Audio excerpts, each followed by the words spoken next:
Hello students, मेरा नाम विवेक कुमार है और मैं आप लोगों को इन्वायरमेंट एंड इकोलॉजी का एक कंप्लीट एंड कम्प्रहेंसिव कोर्स पढ़ा रहा हूँ। स्टूडेंट्स, इन्वायरमेंट एंड इकोलॉजी का एक कंप्लीट एंड कम्प्रहेंसिव कोर्स आपके अपकमिंग सिविल सर्विसेज एग्जामिनेशन और सभी स्टेट पीएससी एग्जामिनेशंस के लिए यूजफुल रहने वाला है। स्टूडेंट्स, इस कोर्स को प्री कम मेंस के हिसाब से डिजाइन किया गया है, इसलिए आप इस कोर्स को ना केवल अपने प्रीलिम्स की प्रिपरेशन के लिए बल्कि साथ ही साथ अपने मेंस की प्रिपरेशन के लिए भी इस कोर्स को फॉलो कर सकते हैं। स्टूडेंट्स, इस कोर्स की 8 क्लासेस ऑलरेडी कंप्लीट हो चुकी हैं, जिनमें हम बायोडाइवर्सिटी कंप्लीट कर चुके हैं और इकोलॉजी सेक्शन कंप्लीट कर चुके हैं। आज से हम अपने इस कोर्स का जो अगला टॉपिक है, जो हमने अपने कोर्स में पहली क्लास में आपको बताया था, वो था इन्वायरमेंट। जो इकोलॉजी और बायोडाइवर्सिटी के बाद जो क्लास स्टार्ट होनी थी वो थी इन्वायरमेंट की। तो आज से हम अपने इस कोर्स की एनवायरनमेंट सेक्शन को स्टार्ट करेंगे। स्टूडेंट्स, अगर आपने इसके पहले पिछली 8 क्लासेस को नहीं देखा है तो प्लीज आप जाकर पहले उन क्लासेस को देखिए, क्योंकि अगर आज आप पहले फर्स्ट टाइम इस क्लास को देख रहे हैं तो हो सकता है आपको क्लासेस समझ में ना आए, इसलिए आप पहले उन पिछली 8 क्लासेस को देखिए। जो हमारा इन्वायरमेंट एंड इकोलॉजी है उसके बेसिक कॉन्सेप्ट्स को समझिए। उनके धीरे धीरे जो बढ़ते हुए क्रम में आपको पहले बेसिक चीजें बताई गई, फिर मॉडरेट चीजें बताई गई, तो उन चीजों को बेसिक टू मॉडरेट पहले कवर कीजिए, फिर इस कोर्स को हमारे जो आज के लेक्चर है इस लेक्चर से आगे कंटिन्यू कीजिए। स्टूडेंट्स, ऐसा करने से आपको इस कोर्स का बेनिफिट बहुत ज्यादा मिलेगा इन कंपैरिजन टू अगर आप डायरेक्ट इस क्लास से आगे के कोर्स को स्टार्ट करते हैं। तो स्टूडेंट्स, आइए हम अपने इस कोर्स की आज की क्लास की शुरुआत करते हैं। आज की क्लास का जो हमारा टॉपिक है वो है पर्यावरणीय प्रदूषण। पर्यावरणीय प्रदूषण की अगर हम बात करें तो सबसे पहले हम देखते हैं कि प्रदूषण क्या होता है। पॉल्यूशन पॉल्यूशन क्या है। इकोसिस्टम को, जैसे मैंने आपको बताया कि हमारे इकोसिस्टम के 2 घटक होते हैं। पहला होता है बायोटिक कंपोनेंट यानी कि जैविक घटक, और दूसरा होता है एबायोटिक कंपोनेंट यानी कि अजैविक घटक। यदि प्रदूषण जो है हमारा वो अजैविक घटक से जुड़ी हुई अवधारणा है। स्टूडेंट, जैसा कि हमने आपको बताया था कि जो हमारे जैविक घटक है उनके अंतर्गत पादप एवं जीव जंतु पाए जाते हैं, और जो हमारे जैविक घटक है उनके अंतर्गत पादप एवं जीव जंतु पाए जाते हैं, और जो हमारे एबायोटिक कंपोनेंट्स यानी कि अजैविक घटक है उसके अंदर सूर्य का प्रकाश हो गया, वायु हो गया, ऊर्जा हो गई, और मृदा हो गई, सॉइल हो गई, वाटर हो गया, मौसम हो गया, क्लाइमेट चेंज, ये सारी चीजें जो भी ये जो भौतिक पर्यावरण से संबंधित जो भी चीजें हैं वो हमारी सभी अजैविक घटक के अंतर्गत आती हैं। तो जो हमारा प्रदूषण है वो हमारे अजैविक घटकों से जुड़ी हुई एक अवधारणा है जो कि जैविक घटकों पर अपना एक प्रभाव डालती हैं, और ये प्रभाव कैसा होता है, नेगेटिव प्रभाव होता है। तो इस तरीके से प्रदूषण अजैविक घटकों से जुड़ी वह अवधारणा है जो जैविक घटकों पर एक नेगेटिव इंपैक्ट या नेगेटिव प्रभाव डालती है। आइए देखते हैं कि जो जैविक घटक वह घटक होता है जिसमें जीवन होता है, जैसे जंतु एवं वनस्पति, जबकि अजैविक घटक में जीवन नहीं होता है परंतु जीने के लिए आवश्यक होता है।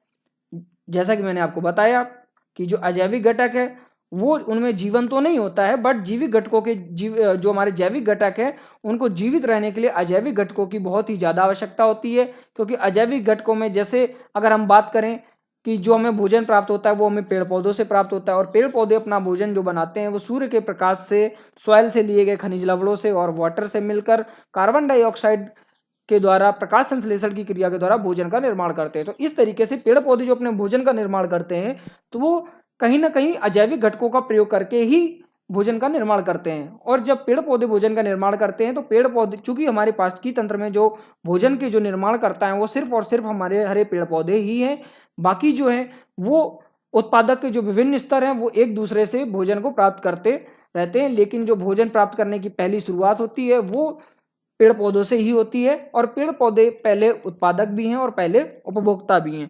तो स्टूडेंट्स, इसलिए जैसे एक पॉइंट तो हमने ये बता दिया आपको कि अजैविक घटक किस तरीके से इंपॉर्टेंट है जैविक घटकों के लिए। दूसरा, जैविक घटकों को जो जीवित रहने के लिए जो हमें ऑक्सीजन चाहिए होती है वो भी हमें अजैविक, जो हमारा अजैविक घटक है उनमें ऑक्सीजन है, जैसे गैसेज हो गई विभिन्न प्रकार की। तो ये गैसेज जो हमें अपने जीवन को जीने के लिए आवश्यक है, जैसे ऑक्सीजन गैस है, ये भी हमें अजैविक घटकों से ही मिलती है। तो इस तरीके से बहुत सारे ऐसे पॉइंट्स हैं जो अजैविक घटकों के, जैविक घटकों के जीवन के लिए जरूरी है। अजैविक घटक, इसलिए हमने आपको बताया कि जो अजैविक घटक है उनमें जीवन नहीं होता है, परंतु जैविक घटकों के जीवन जीने के लिए बहुत ही आवश्यक होते हैं।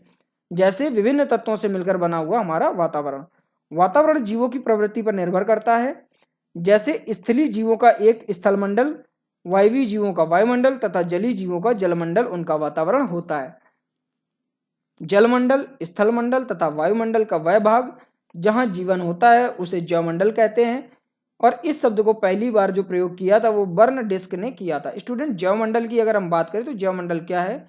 जैवमंडल जो है, जैसे ये हमारा अगर हो गया स्थलमंडल, ये हो गया हमारा जलमंडल और ये हो गया हमारा वायुमंडल। तो स्टूडेंट्स, जो ये इंटरसेक्शन वाला जो एरिया है हमारा, ये इस इंटरसेक्शन वाले एरिया को ही हम जैवमंडल कहते हैं। ऐसा इसलिए है क्योंकि जैवमंडल एक ऐसा क्षेत्र होता है जहां पर प्राणियों के जीवित रहने के लिए सभी आवश्यक दशाएं और सभी घटक उपलब्ध होते हैं। तो जैवमंडल, स्थलमंडल तथा वायुमंडल का वह भाग जहां जीवन होता है उसे हम जैवमंडल कहते हैं। और जैवमंडल शब्द का सबसे पहले प्रयोग जो किया था वो बर्नडिस्क ने किया था। स्टूडेंट्स, आइए देखते हैं प्रदूषण और प्रदूषक पदार्थ क्या क्या होते हैं। अगर हम प्रदूषण की बात करें तो वातावरण में मिलने वाले सभी तत्वों का एक निश्चित अनुपात में प्रकृति के द्वारा तय कर दिया जाता है। यानी कि वातावरण में जितने भी हमारे तत्व मिलते हैं उन सभी का जो अनुपात है वो प्रकृति के द्वारा एक निश्चित अनुपात में निर्धारित कर दिया गया है, जिसके कारण जैविक घटक सामान्य रूप से अपना जीवन व्यतीत करते हैं। परंतु किन्हीं कारणवश, मानवीय कारण हो या चाहे वो प्राकृतिक कारण हो, अजैविक घटकों की इन्हीं मात्रा में एक विशेष प्रकार का परिवर्तन हो जाए और जो इनकी निर्धारित मात्रा है उससे जो ये अजैविक घटक है उनकी मात्रा घट जाए या बढ़ जाए, ऐसे जैविक घटक के नकारात्मक रूप से प्रभावित करने लगते हैं। तो ये जब इनकी मात्रा घट जाती है अजैविक घटकों की या बढ़ जाती है तो ये क्या करते हैं, जैविक घटकों पर एक नकारात्मक प्रभाव डालने लगते हैं और इस स्थिति को ही हम प्रदूषण कहते हैं। तो स्टूडेंट, अगर कॉमन भाषा में समझे तो प्रदूषण क्या है? प्रदूषण मतलब जैसे हमारे जो अजैविक घटक हैं उनमें जो आवश्यक जीवन जीने के लिए जो आवश्यक तत्व हैं उनका एक निश्चित अनुपात है। अब इन निश्चित अनुपात होने के कारण जो हमें जितनी जरूरत होती है, अर्थात जैविक घटकों को जितने उस पदार्थ की मात्रा की जरूरत होती है उतना मिल जाता है और पारिस्थितिकी तंत्र स्टेबल बना रहता है। लेकिन अगर इन्हीं मान लिया जाए इन्हीं अजैविक जो घटकों के ये जो तत्व हैं इनकी मात्रा यदि कम हो जाए तो भी जैविक घटकों के लिए प्रॉब्लम हो जाएगी, और यदि इसकी मात्रा बढ़ जाए तो भी जैविक घटकों के जीवन जीने के लिए मुसीबतें बढ़ जाएंगी। तो इसलिए अजैविक घटकों की मात्रा में होने वाला वह अवांछनीय परिवर्तन जिसकी वजह से जैविक घटकों में नकारात्मक प्रभाव पड़ता है उसे ही हम प्रदूषण कहते हैं। जैसे मान लीजिए एग्जांपल लेते हैं, हम मान लीजिए हमारे वायुमंडल में कार्बन डाइऑक्साइड की मात्रा है, ठीक है, और ऑक्सीजन की मात्रा है। जैसा कि बताया गया कि 21% ऑक्सीजन की मात्रा है। तो यदि हमारे वातावरण में ऑक्सीजन की मात्रा जो है वो कम हो जाए और कार्बन डाइऑक्साइड की मात्रा बढ़ जाए तो जो हमारी एयर है वो पोल्यूटेड कहलाएगी। क्यों?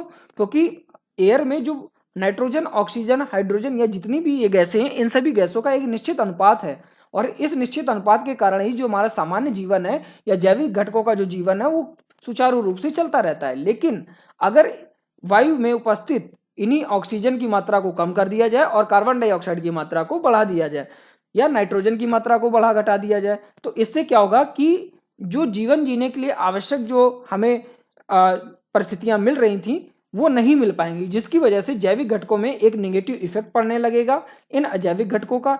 तो अजैविक घटकों का नेगेटिव इफेक्ट जो जैविक घटकों पर पड़ता है उसे ही हम प्रदूषण कहते हैं, और जिसके कारण अजैविक घटकों के अनुपात में परिवर्तन होता है उसे हम प्रदूषक कहते हैं। अगर प्रदूषक की बात करें तो जिन कारणों से अजैविक घटकों के अनुपात में परिवर्तन हो जाता है उसे हम प्रदूषक कहते हैं। प्रदूषण को प्रसार करने वाले कारक जो होते हैं वो प्रदूषक कहलाते हैं, या प्रदूषण का जो प्रसार करने वाले कारक है उसे हम प्रदूषक कहते हैं। यदि हम प्रदूषण की प्रकारों की बात, प्रदूषक जो है हमारे पॉल्यूटेंट जो है यदि उनकी हम बात करें तो प्रदूषक निम्नलिखित 4 प्रकार के होते हैं। पहला बायोडिग्रेडेबल यानी कि जैव निम्नीकृत, जैव अनिम्नीकृत प्रदूषक, प्राथमिक प्रदूषक और फिर आते हैं द्वितीयक प्रदूषक। तो प्रदूषकों की यदि हम बात करें तो प्रदूषण को प्रसार करने वाले जो कारक है उन्हें हम प्रदूषण कहते हैं, और यदि हम प्रदूषण को प्रसार करने वाले कारक है उन्हें हम प्रदूषक कहते हैं। और यदि हम प्रदूषकों के प्रकार की बात करें तो ये 4 प्रकार के होते हैं। आइए देखते हैं कि जैव निम्नीकृत और जैव अनिम्नीकृत प्रदूषक क्या हैं। तो जैव निम्नीकृत प्रदूषकों की अगर हम बात करें तो ऐसे प्रदूषक जो वातावरण में कुछ समय रहने के पश्चात ही समाप्त हो जाते हैं उन्हें बायोडिग्रेडेबल जैव निम्नीकृत प्रदूषक कहते हैं। ऐसे प्रदूषक जो इनके एग्जाम्पल हैं वो हैं कॉटन, साग सब्जी, सीवेज या पेपर आदि। स्टूडेंट जैसा कि हम देखते हैं कि जब हम साग सब्जियों को काटते हैं या जो कॉटन है या जो सीवेज है हमारा, इन सभी को क्या होता है कि ये कुछ निश्चित समय के बाद में ये बायोडिग्रेडेबल होते हैं, इनको अपघटकों के द्वारा अपघटित करके पुनः सॉइल में कन्वर्ट कर दिया जाता है, तो ये जैव निम्नीकृत प्रदूषक कहलाते हैं। तो स्टूडेंट जो जैसे साग सब्जियां हैं, तो अगर इन्हें हम, ये प्रदूषक क्यों है, अगर हम इनके काट के या इनके सड़ने पे अगर हम इनको ऐसे ही छोड़ दें तो ये कहीं ना कहीं इनमें जो बैक्टीरिया उत्पन्न होते हैं वो कहीं ना कहीं मानव समाज में बीमारियों का कारण बनते हैं, और यही बीमारियों का कारण जो है, अर्थात ये साग सब्जियों को सड़ने से मानव समाज पर एक नेगेटिव इम्पैक्ट डाल रही हैं, इसलिए ये प्रदूषक का कार्य करती हैं। लेकिन इन्हें जैव निम्नीकृत क्यों कहा गया, तो ये क्या होता है, जैसे सब्जियां हैं, कुछ समय बाद सड़ने के बाद इनमें फंगस लग जाती है या फिर इनमें जो हमारे डिकम्पोजर्स होते हैं वो इन्हें डिकम्पोज करके वापस इन्हें सॉइल में कन्वर्ट कर देते हैं। तो सॉइल में कन्वर्ट होने के बाद ये फिर से यूजफुल हो जाते हैं, हमारे पेड़ पौधों के द्वारा इनको अवशोषित करके पुनः भोजन का निर्माण किया जाता है। तो इस तरीके से जो साग सब्जियां हैं, इनका ये जो जो इनका छिलका होता है या इनका जो सड़ने पर, जो साग सब्जियां सड़ने पर या सीवेज जो है, ये हैं सभी प्रदूषक, लेकिन इन्हें थोड़े टाइम के बाद ये जैव अपघटकों के द्वारा अपघटित करके सॉइल में कन्वर्ट कर दिए जाते हैं। तो इसलिए इस प्रकार के जो प्रदूषक होते हैं उन्हें जैव निम्नीकृत प्रदूषक कहते हैं। यदि जैव अनिम्नीकृत प्रदूषकों की अगर हम बात करें तो ऐसे प्रदूषक जो वातावरण में लंबे समय तक रहते हैं और रहने के पश्चात भी समाप्त नहीं हो पाते हैं, जैव अनिम्नीकृत प्रदूषक कहलाते हैं। जैसे पॉलीथीन हो गया, प्लास्टिक हो गया, कीटनाशक हो गया, दवाएं हो गई, टायर हो गया। तो स्टूडेंट्स ऐसे पॉल्यूटेंट जो हमारे पारिस्थितिकी तंत्र में अगर एक बार आ जाए तो उनका जो डिकम्पोजिशन है वो पॉसिबल नहीं हो पाता है एक लंबे समय तक के लिए। जैसे पॉलीथीन है, हमारे यहाँ पे प्लास्टिक बैन क्यों किया गया, तो हमारे प्रधानमंत्री जी ने प्लास्टिक बैन के लिए इतने सारे कार्यक्रम चलाए हुए हैं। क्यों चलाए हुए हैं, क्योंकि पॉलीथीन एक ऐसी हमारी प्रदूषक है जो डिकम्पोज नहीं होती है। इसे आप यदि हजारों सालों के लिए भी अगर आप पृथ्वी के नीचे दबा दें तो फिर भी इसका डिकम्पोजिशन नहीं होता है, जिसकी वजह से ये जैसी है वैसी ही बनी रहती है और प्रदूषण का कारक बनती है। उसी सेम वैसे ही प्लास्टिक है। और कीटनाशक हो गए जैसे DDT, dichloro diphenyl phenyl trichloroethylene, ये क्या है, ये भी एक प्रकार का प्रदूषक है। जैसे कीटनाशक क्यों के एक प्रकार के अनिम्नीकृत क्यों है, अब आइए हम देखते हैं कि जो हमारे कीटनाशक होते हैं वो जैव अनिम्नीकृत क्यों है, यानी कि अनडिग्रेडेबल क्यों है, इन्हें निम्नीकृत क्यों नहीं किया जा सकता है या इन्हें डिकम्पोज क्यों नहीं किया जा सकता है। ऐसा इसलिए होता है, मान लिया डीडीटी आपने कीटनाशकों के छिड़काव के कीटनाशकों को हमारे या खरपतवार को नष्ट करने के लिए आपने गेहूं की फसल में डीडीटी डाल दिया। अब डीडीटी क्या होता है, वो पेड़ पौधों के द्वारा अवशोषित कर लिया जाता है, और फिर क्या होता है कि पेड़ पौधों द्वारा अवशोषित करने के बाद वो जब हम अपना भोजन उन पेड़ पौधों से यानी कि गेहूं से प्राप्त करते हैं तो वो फिर जो कीटनाशक यानी कि जो डीडीटी था वो हमारी बॉडी में आता है, और हमारी बॉडी में आने के बाद ये एक पोषण स्तर से दूसरे पोषण स्तर पे जाने पर इसकी जो मात्रा होती है वो बढ़ती चली जाती है, यानी कि इसका जो इम्पैक्ट होता है वो बढ़ता चला जाता है। तो इस तरीके से मान लिया ह्यूमन ने खाया, ह्यूमन के बाद फिर क्या होता है कि मान लिया ह्यूमन की डेड बॉडीज के बाद फिर जो हमारे बर्ड्स होते हैं, चील हो गए, कौवे हो गए, ये सभी खाते हैं। तो फिर जो हमारे शरीर, बाज हो गए, तो जो हमारे शरीर में जो ये डीडीटी की मात्रा थी जो पेड़ पौधों के द्वारा हमारे शरीर में आई थी, ये हमारे शरीर में आने के बाद फिर जो हमारे बाज में या पक्षियों में चली जाती। तो इस तरीके से हम देख रहे हैं कि एक पोषण स्तर से दूसरे पोषण स्तर पे ये बढ़ती ही जा रही है। तो इसलिए कीटनाशक जो है वो जैव अनिम्नीकृत प्रदूषक कहलाते हैं, क्योंकि इन्हें एक लंबे समय तक समाप्त नहीं किया जा सकता है। इसके अलावा यदि हम प्राथमिक प्रदूषकों की बात करें तो जो प्राथमिक प्रदूषक होते हैं, ऐसे प्रदूषक जो अपने मूल स्वभाव में ही वातावरण को हानि पहुंचाते हैं, उन्हें हम प्राथमिक प्रदूषक कहते हैं। जैसे कार्बन डाइऑक्साइड हो गया, कार्बन मोनोऑक्साइड हो गया, सल्फर डाइऑक्साइड हो गया और हाइड्रोकार्बन हो गए। ये क्या करते हैं, अपने मूल स्वरूप से ही हानि पहुंचाना शुरू कर देते हैं। जैसे कार्बन डाइऑक्साइड, ऑब्वियस है, हम जानते हैं कि यदि कार्बन डाइऑक्साइड की मात्रा वायुमंडल में बढ़ जाए तो जीवधारियों को उनके श्वसन क्रिया में समस्या उत्पन्न हो जाएगी। तो इसलिए जो कार्बन डाइऑक्साइड गैस है वो क्या है, एक तरीके से डायरेक्टली हमारे शरीर को या हमारे जैविक घटकों को प्रभावित कर रही है, तो इसलिए इसे हम प्राथमिक प्रदूषक कहते हैं। यदि हम कार्बन मोनोऑक्साइड की बात करें तो सिमिलरली वही है, कार्बन मोनोऑक्साइड भी ये ओजोन गैस के लिए खतरा होती है। कार्बन मोनोऑक्साइड जो है, इस तरीके से अगर हम देखते हैं ओजोन मंडल में ये ओजोन छिद्र के लिए भी उत्तरदायी होती है ये गैस जो है कार्बन मोनोऑक्साइड। आइए देखते हैं कि द्वितीयक प्रदूषक क्या होते हैं। ऐसे प्रदूषक जो अपने मूल स्वभाव में वातावरण को हानि नहीं पहुंचाते, परंतु किसी तत्व से उनकी अभिक्रिया होने पर, प्रकाश हो गया, जैसे जलवाष्प हो गया, या प्राथमिक प्रदूषक से क्रिया करके ये उनका रासायनिक स्वरूप जो है परिवर्तित हो जाता है और पर्यावरण के लिए हानिकारक हो जाते हैं। ऐसे प्रदूषकों को हम द्वितीयक प्रदूषक कहते हैं। जैसे SO3 सल्फर ट्राइऑक्साइड, ये क्या करता है, ये SO3 जो है वो H2O से क्रिया करके SO3 जैसे है, इसको हम द्वितीयक प्रदूषक क्यों कहते हैं, क्योंकि ये डायरेक्टली हार्मफुल तो नहीं होता है, लेकिन जब SO3 जब हमारा H2O से क्रिया करता है तो वो बना लेता है H2SO4। ये क्या बना लेगा, ये बना लेगा हमारा H2SO4। H2SO4 क्या होता है, सल्फ्यूरिक एसिड होता है, जो कि ना केवल मनुष्य जात के लिए बल्कि पेड़ पौधों के लिए भी बहुत ज़्यादा हानिकारक होता है। और ये इसी प्रकार जल से मिलकर जो अम्लीय वर्षा होती है उसमें ये सहायता प्रदान करता है, और अम्लीय वर्षा पेड़ पौधों और जीव जंतुओं के लिए बहुत ही ज़्यादा हानिकारक है।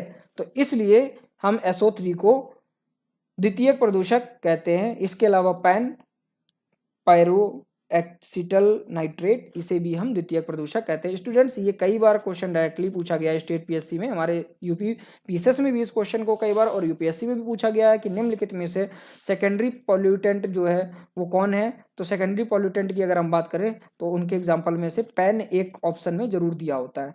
तो स्टूडेंट्स, आइए हम देखते हैं प्रदूषण के यदि हम प्रकारों की बात करें तो प्रदूषण के जो है प्रकार वो निम्नलिखित हैं। जैसे वायु प्रदूषण, यदि वायु में जो गैसेस हैं उनकी एक निश्चित मात्रा है, अगर उनकी मात्राओं में परिवर्तित हो जाए तो उसे हम वायु प्रदूषण कहेंगे। ध्वनि प्रदूषण की बात करें तो जैसे मानव के सुनने के लिए 20 डेसिबल 20 हर्ट्ज से 20,000 हर्ट्ज के बीच की ध्वनियों को मनुष्य सुन सकता है।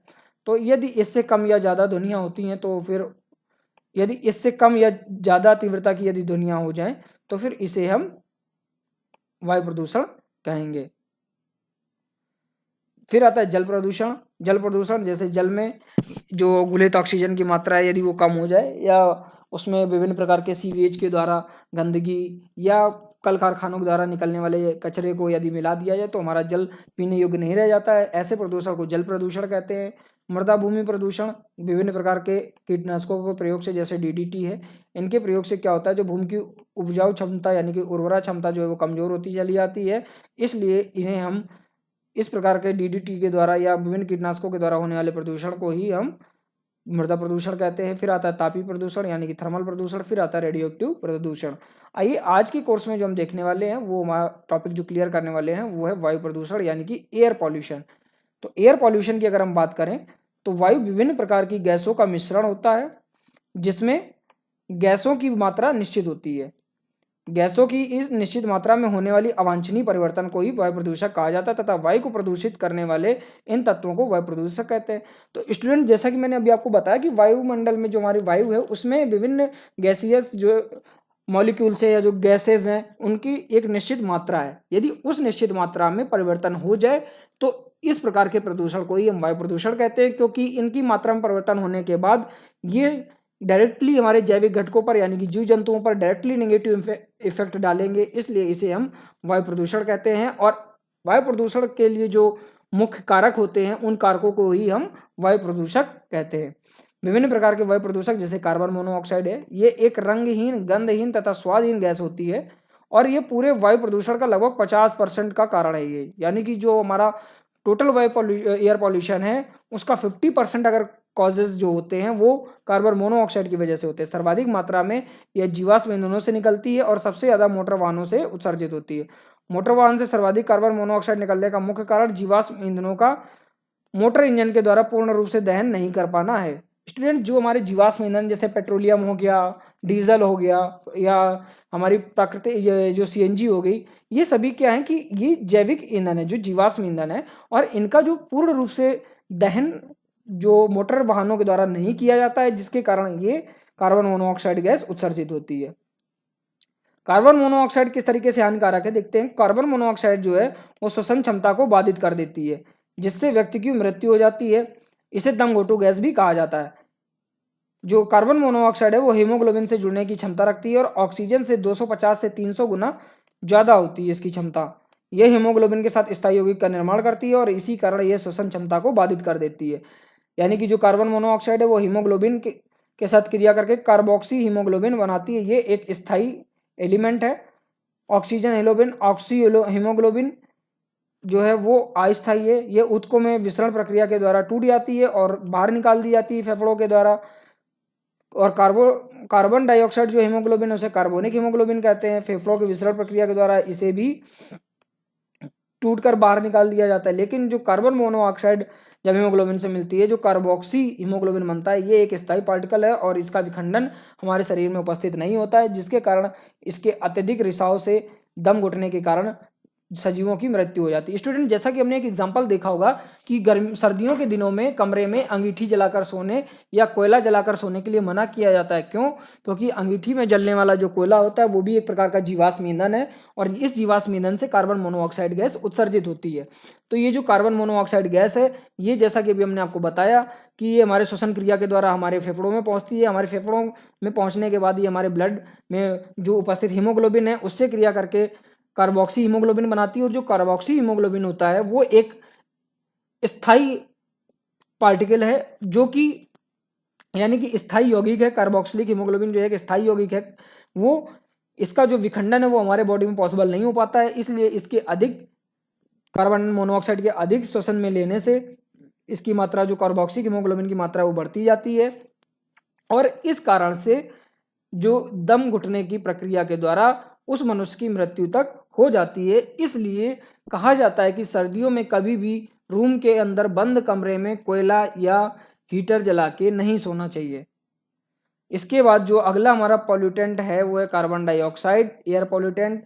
यह गैस क्षोभ मंडल में पाई जाती है। पृथ्वी पर हानिकारक तथा लाभदायक दोनों प्रकार का प्रभाव रखती है। यदि हम लाभदायक प्रभाव के बारे में बात करें कार्बन डाइऑक्साइड की, तो चूंकि जैसे अभी हमने आपको बताया कि हरे पेड़ पौधे सूर्य के प्रकाश की उपस्थिति में पौधों के द्वारा जो जड़ों के द्वारा खनिज लवण एवं जल को ग्रहण करके पेड़ की पत्तियों में जो पर्णहरित यानी क्लोरोफॉर्म होता है उसके द्वारा प्रकाश संश्लेषण की क्रिया में कार्बन डाइऑक्साइड गैस का प्रयोग करके भोजन का निर्माण किया जाता है। पौधे अपने भोजन का निर्माण प्रकाश संश्लेषण क्रिया के द्वारा कार्बन डाइऑक्साइड गैस का यूज करके अपने भोजन का निर्माण करते हैं। तो यदि अगर हम जो लाभदायक प्रभावों की बात करें कार्बन डाइऑक्साइड की, तो पेड़ पौधों के भोजन निर्माण में सहायता करती है।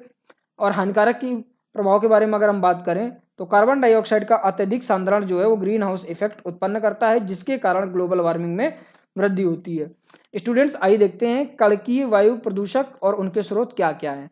प्रदूषक जैसे कणकीय द्रव या धूल, ये इनके स्रोत क्या हैं? घरेलू, औद्योगिक और वाहनों से निकलने वाला धुआं। कणकीय यानी कि जो पार्टिकल्स, छोटे छोटे पार्टिकल्स के रूप में जो पॉल्यूशन होता है, एयर पॉल्यूशन जिनके द्वारा होता है, उसे हम कणकीय या वायु प्रदूषक कहते हैं। और इनका कारण होता है घरेलू ईंधन हो गया, औद्योगिक वाहनों से निकलने वाला धुआं।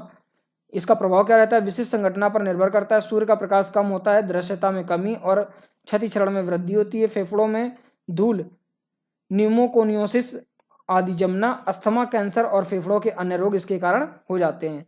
और हवा में उड़ती हुई जो राख है वो भी कणकीय वायु प्रदूषक का कारण है। फैक्ट्रियों की चिमनियों से निकलती, पावर प्लांट से निकलती है और पलाई, जो ग्रामीण क्षेत्रों में पलाई जलाई जाती है उसके द्वारा भी ये राख जो उड़कर हवा में जाती है। इससे क्या होता है? घरों और वनस्पतियों पर यह ठहर जाती है।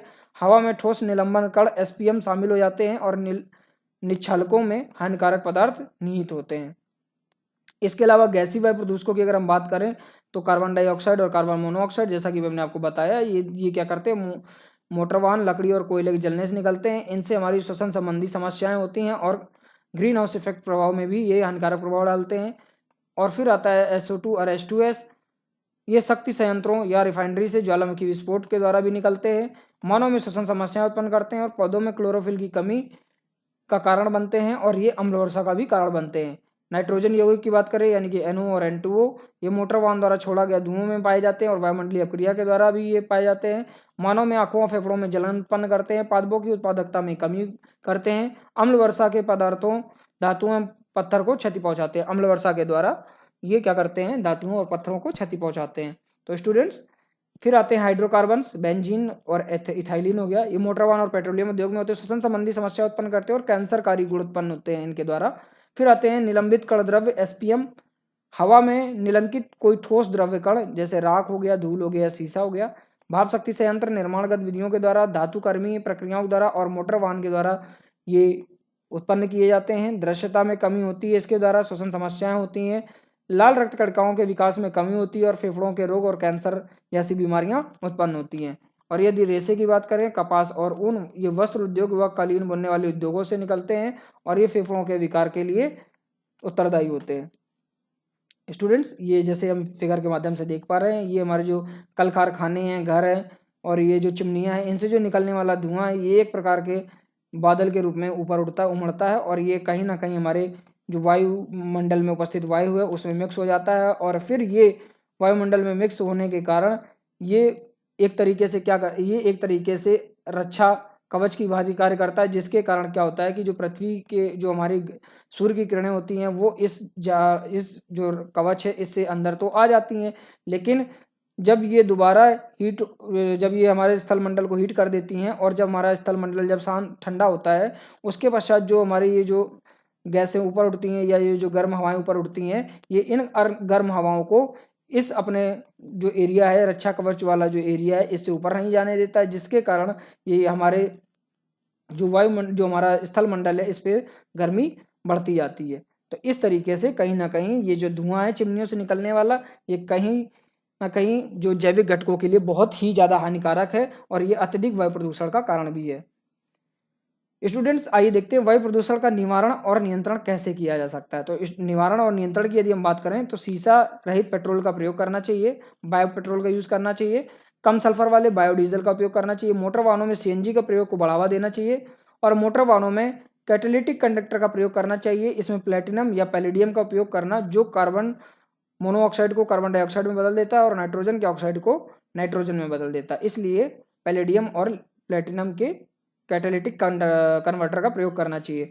नवीकरणीय ऊर्जा को बढ़ावा देना चाहिए। औद्योगिक कारखाने एवं चिमनियों, ईंट भट्ठों में कणिका युक्त पदार्थ को रोकने के लिए कई प्रकार के उपकरणों का उपयोग किया जाता है, जैसे belt collector, fabric filter, cyclone separator, ये एक तरीके के, और ग्रेविटेशनल चैम्बर, ये कुछ उपकरण है जो औद्योगिक कारखानों में वायु प्रदूषण युक्त पदार्थों के रोकथाम के लिए उपयोग किए जाते हैं। प्रदूषण युक्त वायुमंडल वर्षा के द्वारा शुद्ध किया जा सकता है। प्रदूषण जो है उसे वायुमंडल वर्षा के द्वारा शुद्ध किया जा सकता है। एयर पॉल्यूशन को, एयर पॉल्यूशन के जो कुछ संस्थान है जो वायु प्रदूषण से संबंधित है, जो वायु प्रदूषण को नियंत्रण करने में मदद करते हैं, उनमें से एक है नीरी, नागपुर में है ये। 1974 में वायु गुणवत्ता निगरानी कार्यक्रम शुरू किया गया था, जिसे 1989 में बंद कर दिया गया।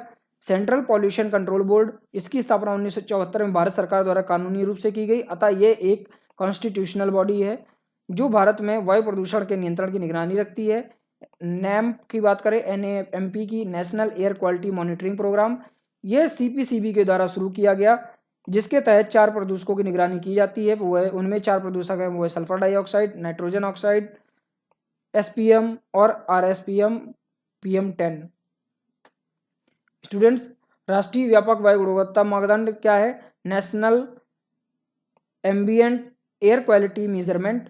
यह मापदंड 2009 से प्रारंभ किया गया। इसमें 12 प्रदूषकों को शामिल किया गया है। ये 12 प्रदूषक हैं: SO2, NO2, nickel, carbon monoxide, ozone, lead, ammonia, benzene, arsenic, PM10 particle, PM2.5 particle और benjamin pyrene. Student, national air quality index, ये काफ़ी इंपॉर्टेंट है और काफ़ी चर्चा में भी रहता है। राष्ट्रीय वायु गुणवत्ता सूचकांक, इसे अप्रैल 2015 में शुरू किया गया और इसमें 8 प्रदूषक शामिल किए गए हैं। पहला है SO2, दूसरा है NO2, तीसरा है अमोनिया, चौथा है सीसा, फिर आता है carbon monoxide, particle 10, PM10 particles, PM2.5 particles और ओजोन। ये मुख्य 8 प्रदूषक हैं जिन्हें नेशनल एयर क्वालिटी इंडेक्स में शामिल किया गया है। इसके बाद औद्योगिक सेक्टरों का जो श्रेणी क्रम है, इस जो एयर क्वालिटी इंडेक्स है इसके द्वारा कैसे किया गया? यदि प्रदूषण सूचकांक जो 0 से 20 के बीच में है तो उन्हें श्वेत रंग की श्रेणियों में रखा गया है। यदि उन्हें हरित श्रेणी में रखा गया है तो उनका जो प्रदूषण सूचकांक है 21 से 40 के बीच में होगा। यदि उन्हें नारंगी सूचक दिया गया है तो 41 से 60 सूचकांक रहेगा इनका, और यदि लाल दिया गया है तो 60 से अधिक प्रदूषण सूचकांक होगा इनका। इस आधार पर 2009 में व्यापक औद्योगिक सेक्टरों का व्यापक पर्यावरणीय प्रदूषण सूचकांक की CEPU की शुरुआत की गई। 1981 में वायु प्रदूषण नियंत्रण अधिनियम लाया गया, जिसमें वायु प्रदूषण के साथ ध्वनि प्रदूषण पर भी रोक लगाने का प्रावधान किया गया। स्टूडेंट्स, जो हमारे वायु प्रदूषण को रोकने के लिए एंड्रॉयड मोबाइल ऐप सफ़र को भी लॉन्च किया गया। सफ़र का जो फुल फॉर्म है system of air qualifying and weather forecasting and research.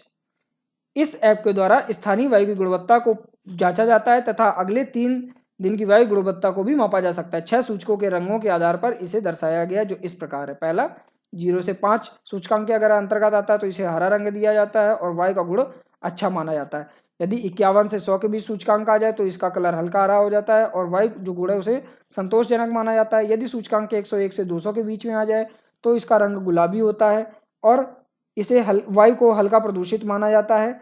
यदि सूचकांक 201 से 300 आ जाए तो इसका रंग पीला हो जाता है और वायु के गुण को खराब माना जाता है, यानी कि वो प्रदूषित वायु मानी जाती है।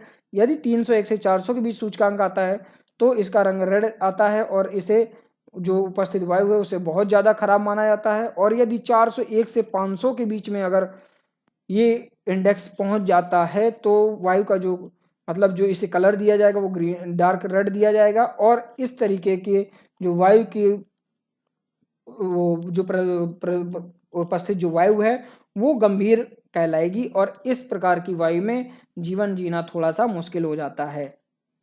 तो स्टूडेंट्स ये थी हमारी आज की class. Thanks for watching this course. आप ऐसे ही इस कोर्स को कंटिन्यूअस देखते रहिए, अपनी पढ़ाई कंटिन्यू रखिए, हार्ड वर्क करते रहिए और तब तक करते रहिए जब तक कि आपको अपना गोल ना मिल जाए। तो स्टूडेंट्स आज की हमारी क्लास यही फिनिश होती है। मिलते हैं अपनी नेक्स्ट क्लास में।